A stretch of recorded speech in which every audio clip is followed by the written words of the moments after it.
ஒரு ராஜா, அவர் ரொம்ப சர்வாதிகாரி. மக்களோட கஷ்டத்தை பற்றி அவர் அறவே கவலைப்பட மாட்டார். ஈவு இறக்கம் அப்படின்னா என்னன்னே தெரியாது.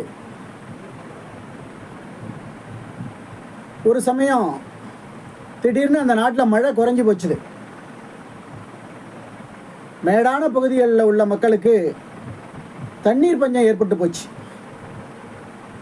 மக்களெல்லாம் சேர்ந்து ஆழமாக ஒரு கிணறு வெட்டணும் அப்படின்னு ஏற்பாடு பண்ணாங்க. ஆனால் மன்னர் எப்படி சம்மதிக்க வைக்கிறதுன்னு அவங்களுக்கு அறவே புரியலை. திடீர்னு அவங்களுக்கு ஒரு யோசனை தோணுச்சு. அந்த பகுதியில் மடத்தில் ஒரு துறவி இருந்தார். எல்லாருமா சேர்ந்து அவரை போய் பார்த்து நிலைமையை எடுத்து சொன்னாங்க.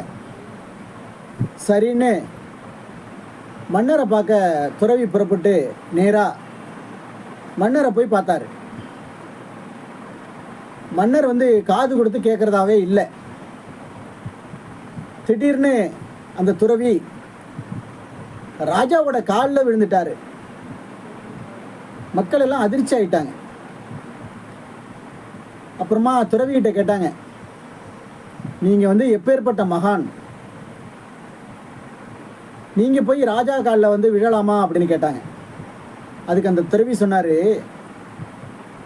ராஜாவோட காது அவரோட காலில் இருந்துச்சு, அதனால தான் நான் காலில் விழுந்தேன் அப்படின்னு சொன்னார். நன்றி.